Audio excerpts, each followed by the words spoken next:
En la fría madrugada del 2 de diciembre de 1805, las tierras alrededor de la pequeña villa de Austerlitz en el Imperio Austríaco comenzaron a despertar a un estruendo de pasos y tambores que resonaban en el aire. Era el amanecer de un enfrentamiento decisivo, la batalla de los tres emperadores. Napoleón Bonaparte, el estratega prodigioso, enfrentaba a las fuerzas combinadas del emperador Francisco II de Austria y el zar Alejandro I de Rusia en una jugada maestra de astucia y valentía que iba a marcar un antes y un después en la historia de Europa.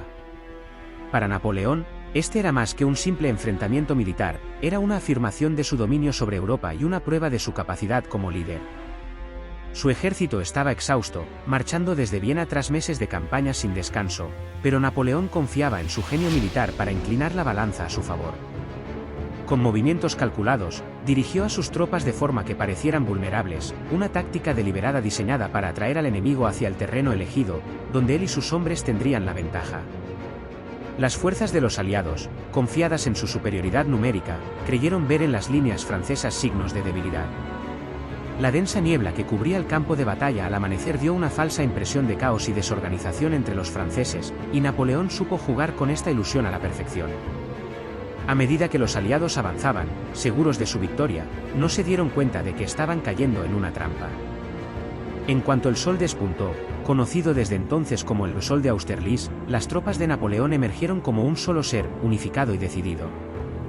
Con una maniobra envolvente que desbarató a las fuerzas rusas y austríacas, Napoleón se abrió paso en el centro de sus líneas, partiendo el ejército aliado en dos y generando un pánico que se esparció como un incendio. La victoria francesa fue absoluta, sellando la leyenda del emperador como un genio militar y fortaleciendo su control sobre Europa. La historia de Austerlitz es un testimonio de la importancia de la estrategia, la valentía y la precisión en el arte de la guerra. Este es solo el principio de una narración que en líneas del tiempo exploraremos en profundidad, desentrañando los momentos cruciales y las decisiones maestras que llevaron a este desenlace extraordinario.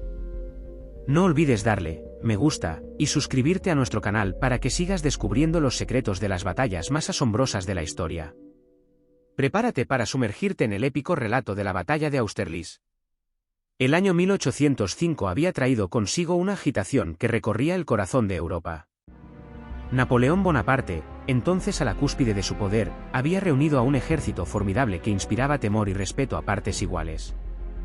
Los emperadores de Austria y Rusia, conscientes de la amenaza que Napoleón representaba para el viejo orden, firmaron una alianza, reuniendo un contingente que sobrepasaba a las fuerzas francesas.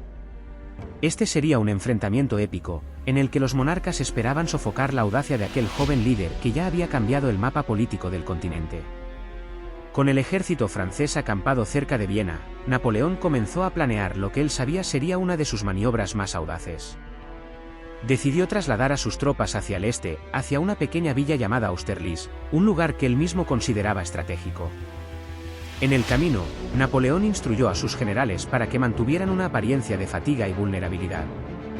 El emperador, siempre calculador, apostó a que los aliados interpretarían sus movimientos como una señal de debilidad y atacarían con confianza.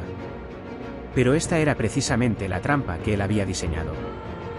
Desde su tienda de campaña, con mapas y cartas esparcidos, Napoleón analizaba cada colina, cada arroyo y cada camino en el terreno de Austerlitz. Sabía que la elección del terreno era crucial.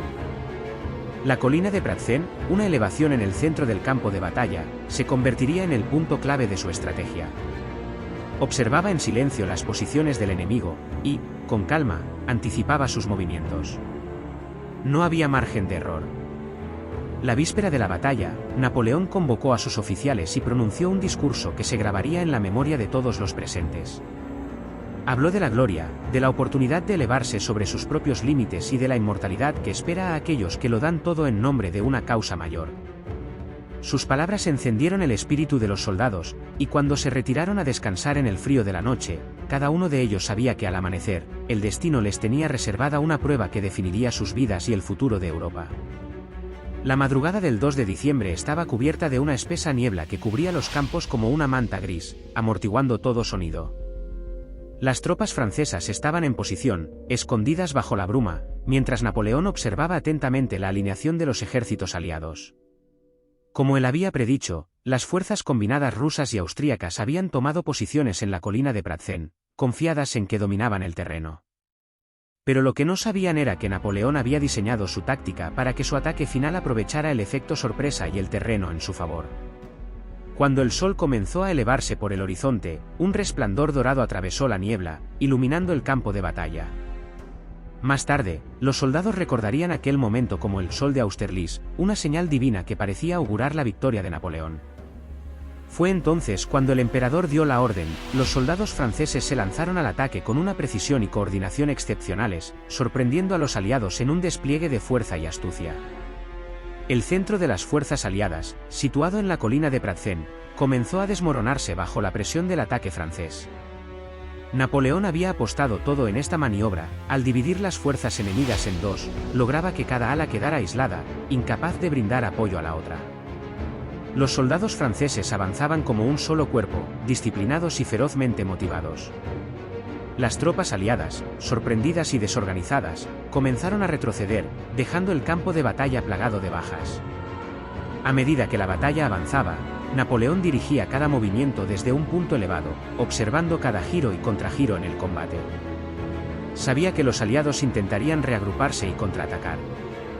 Sin embargo, Napoleón no les dio tregua. Envió refuerzos al flanco derecho, donde las tropas rusas intentaban abrirse paso desesperadamente, y mantuvo la presión en el centro, impidiendo cualquier intento de reorganización. La táctica de envolvimiento que utilizó fue un ejemplo de maestría en la guerra. Mientras los aliados se movían para fortalecer sus líneas en Pratzen, los soldados de Napoleón los flanquearon desde ambos lados, cerrándolos en una trampa mortal. Los aliados, atrapados en el centro, empezaron a caer en la desesperación. Los gritos y el estruendo de la artillería llenaban el aire, y el suelo comenzaba a teñirse de los colores oscuros de la tragedia y la derrota. Cuando el sol alcanzó su punto más alto, el campo de batalla era una visión de caos y destrucción. Las fuerzas rusas y austríacas estaban en plena retirada, su moral destrozada y sus líneas fracturadas más allá de cualquier posibilidad de recuperación. El triunfo de Napoleón fue absoluto. En apenas unas horas, el genio militar de un solo hombre había derrotado a dos imperios, consolidando su reputación como uno de los estrategas más grandes de todos los tiempos. Las bajas fueron inmensas para los aliados, y la derrota dejó al emperador Francisco y al zar Alejandro humillados y debilitados. La victoria de Napoleón en Austerlitz marcó el inicio de una hegemonía francesa en Europa, un dominio que parecía imparable. La batalla de Austerlitz no fue solo una victoria militar, fue una declaración de poder y dominio. Napoleón había demostrado que el viejo orden estaba en declive, y que un nuevo emperador, con una nueva visión, estaba listo para redibujar los límites de Europa. La batalla se convertiría en un símbolo de su genio y de la lealtad de sus hombres, una lección de estrategia que aún hoy se estudia en academias militares de todo el mundo. Aquí, en Líneas del Tiempo, hemos desentrañado los eventos de Austerlitz para que veas más allá de la historia oficial y te sumerjas en las decisiones, la valentía y el genio que definieron este momento histórico. No olvides darle me gusta y suscribirte para no perderte ninguna de nuestras próximas exploraciones de las grandes batallas que moldearon el mundo. Cada vídeo es una oportunidad de viajar en el tiempo y revivir los momentos que cambiaron el curso de la humanidad.